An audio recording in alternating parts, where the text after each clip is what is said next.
Nagaan waaqayyo waaqa jiraata isiniif haa baay'atu barattoota fi hordoftoota meetii chaanaal akkam jirtu nagaa keessanii nagaa kootti galata waaqayyo isinis baga nagaa keessan taatanii har'amoo wanta Itoophiyaa keessa jiru tokko isinitti agarsiisuu barbaadetanii jechuudha.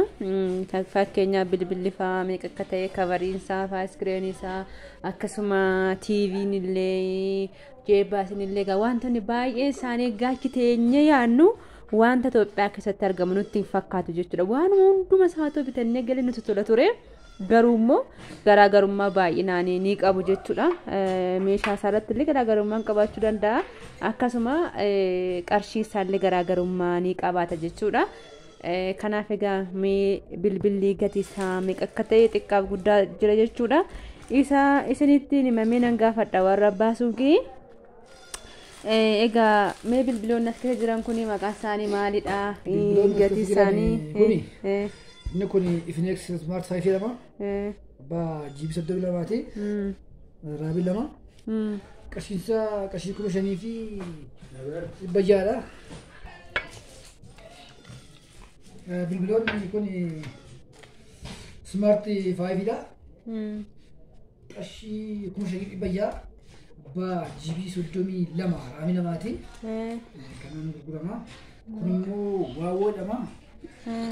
GB 18 of keessa qaba. Raabiin isa tokko. Biyya qarshii 3,000 gurguramaadha. Qarshii 3,000? Itoophiyaadha. Bakka ariifiidha. Murtiidha.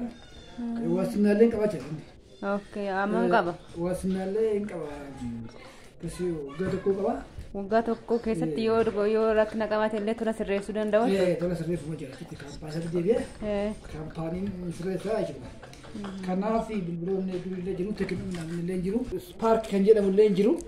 Meerri teekinoon isa kamidha? Ammaaf illee dhumee jiraati. Qarshii 7,000 gurgurama baxaam ariif nama.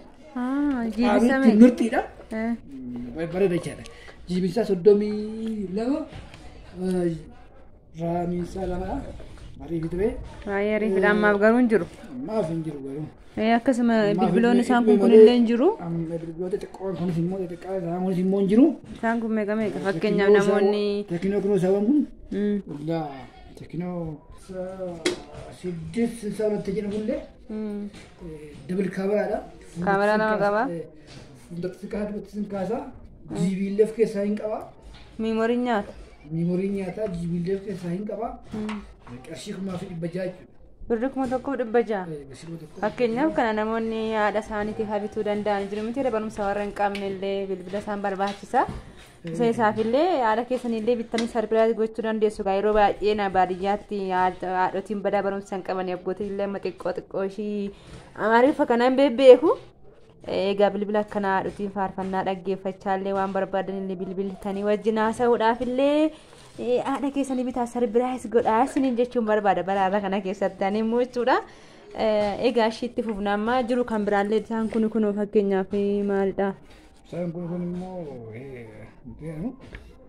booltoo jedhamu. Atirii illee jira. Huawei illee jira. Gatiin isaanii walumaa galatti meeqa? Gatiin isaanii 750 jira, 800 jira, 650 jira, 600 jira jechuudha. Kanaaf gatii isaa waliin. Immoo baatirii sin qusatu. Baay'ee biyya keessaati.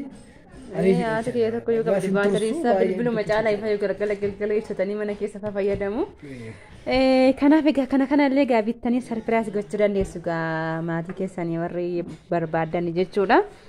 Walumaa galatti egaa bilbilli ammaaf jiru kana fakkaata. Akkasumallee iskiriiniin. Isaan kun immoo gilaasiidha. Gilaasii jedhamu. Gilaasii isaan kun qarshii 100 laqqabna. Gatii wal simataa ta'eetiin asaati godheeti. Isaan kun immoo kabaree jedhama.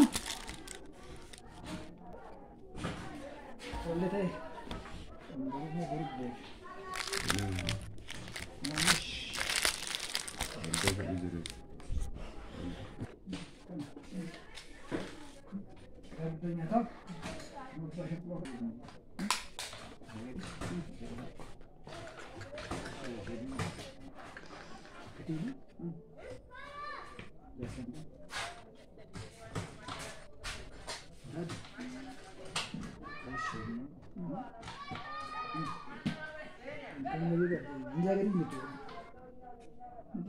Injaa gadi. Chaaloo ta'uu jiru.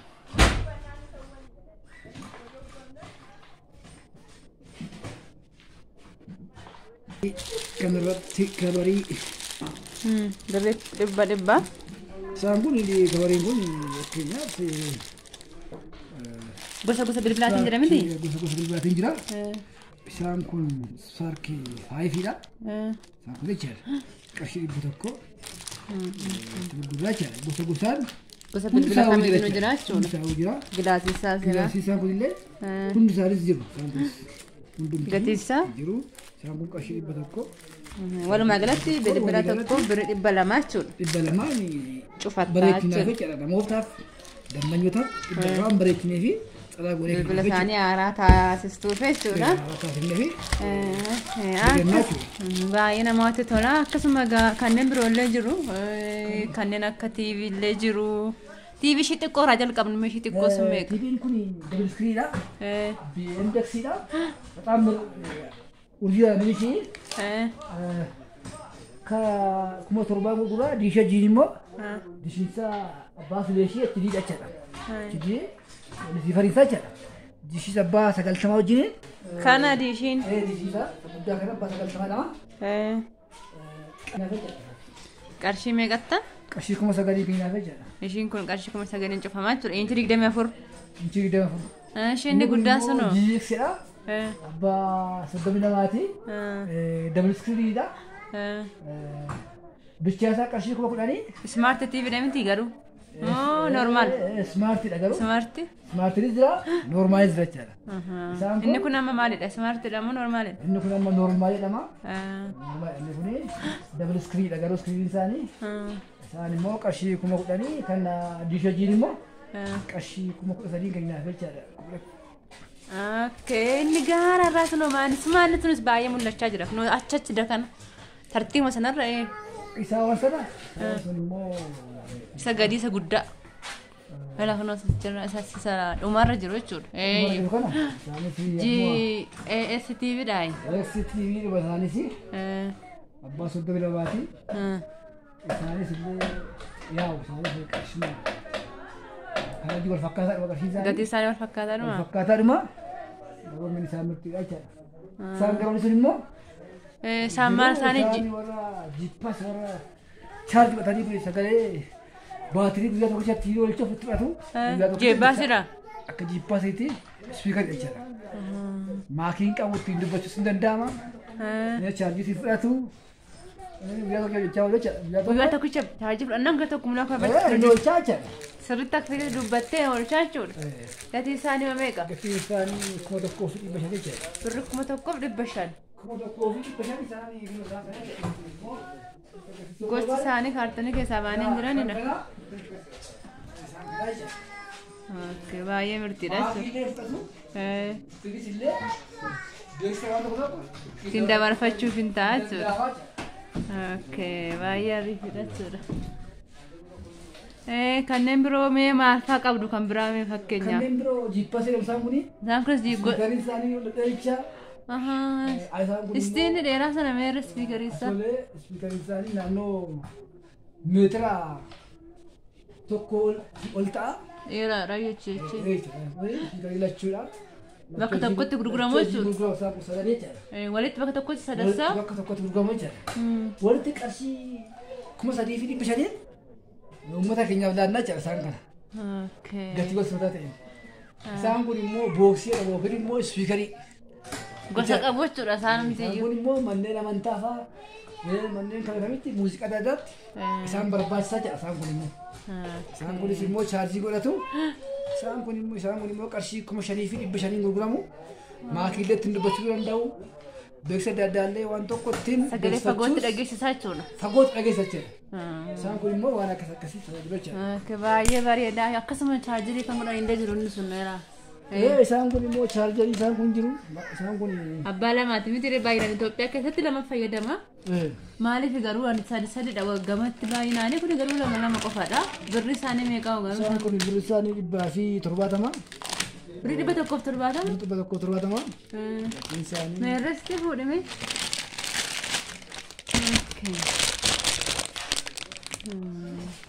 Kun uraan salama jechuudha inni gama baay'inaan sadidha ani achi bitee dhufe asitti bakka lama fayyadamu waan ta'eef bakka dirqama ishee abbaa lama bituun na barbaachise kanaaf kana fa'aa asuma bitadhaa koottaa isin jechuun barbaadan fi ko achi bitee dhufe garuu birriin isaa immoo asitti naannoo birra 300 nan bitachuu jechuudha asitti immoo 100 meeqattaniyyuu 170 jechuudha garaagarummaa qabu jechuudha birriinis kanneen biroo fakkeenyaaf kan akka chaarjerii faallee jiru gama sana keessatti argaan jira.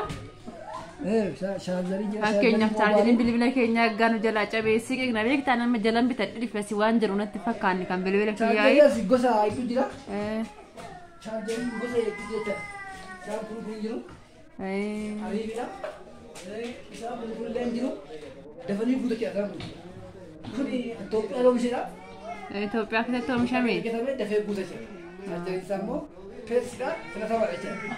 Uummanni keenya kana filaa jecha illee gurguru yeroo dheeraa fudhatu jechuudha dafetti namaaf guutu nama jajjaruullee dafee guutaa fi ariifidha jechuudha. Ampuulii faallee jiru teephiidha moo maa inni ishee sun immoo jirti maashii. Isaan kun reediyoodha. Isaan kun reediyoo. Chaarjeriidhaan dhagaan isin hojjetu. Dhagaa hojjetaa chaarjerii hojjetaa. Soolaarii isin hojjeta jechuudha. Gosa hedduu hojjeta jechuudha. Chaarjii ta'ee danda'a salphumatti. Kanaaf inni kun namoota baadiyyaa keessa jiranis magaalaa keessa jiranis gara lachuutti hojjetaa jechuudha. Warroota baadiyyaa keessa jiraniif maatii baay'ee isaanii gaafatu salphumatti fayyadamu jechuudha. Birrii meeqa hoo? Qarshii 100 jechuudha. Baay'ee bushaadha yuuqattista. Maandajaa illee jira. Mee maandajaa istoofii? Istoof maandajaa illee jira isaan kun. Qarshii walsibataadhaan. Haallee uummata keenyaatti. Abbaa lajjii tokkooti miti kun? Abbaa tokkodha. Abbaa tokkooti uummanni keenya dafee kan sakkaatee atattamaa itti fayyadamee gara hojiisaatti dafee daqiiqaa bara keessatti itti fayyadamee deemuu danda'a jechuudha. Qarshii isaanii meeqa? Cobii irratti cobii keessa jira jechuudha. Cobii aadaa cobii irratti argama. Abbaan istoofii lama jira miti tokko qofaa miti. Lama jira. Birri isaa meeqa ture ishiin kun garuu inni tokko. Ishiin kun birri 450 amma 450. Shabbaan lama isaa immoo naannoo 800ti. Kana dhiyeessaa fi irra baay'ee gaarii hojii bareedaa irra jirtu. Namoota tola akkasuma meeshaa mana ijaarsa garaagaraa illee qabdu garuu ammaas iddoo kana jiru. Qabna ammaas iddoo kana illee jiru. Meeshaa garaagaraas meeshaa ijaarsota an ta'an shaakii mana bareechullee giddaa bareechullee. Ana cobii keessatti uummata keenyaaf illee gatii walsimataadhaan dhiyeessaa fi jirra kennaa fi jirra jechuudha. Akkasuma guyyaa biraatti deemna akkasumas bakka biraadha waan ta'eef yeroo biraa dhufnee isin gaafannaa irraa fi kana nu dhiyeessuu keessanii baay'ee guddaa galatoomaa isiniin jenna maqaa daawwattoota meetii chaanaalitiin. Isinis galatoomaa isin nagaa fayyaa ta'a. Ergaan dabalataa waan ta'eef jira. Ergaan dabalataa hin jiru. Galatoomaa alfaadhaa isin jenna. Kanaaf gatii wal madaalawaadhaan waliin madaalchisaatiin meeshaa biyya keessa bitadhaa birri keessan qabadhaa koottaattaa. Warra haala jiraniin birri keessan bicha haadhaa koottaa'ii gatii walsimataadhaan gatii qannaashiidhaan asaana cobitti isiniin laannaa jennaan ergaan keenya isa kanadha. Baay'ee galatooma nagaa ta'a.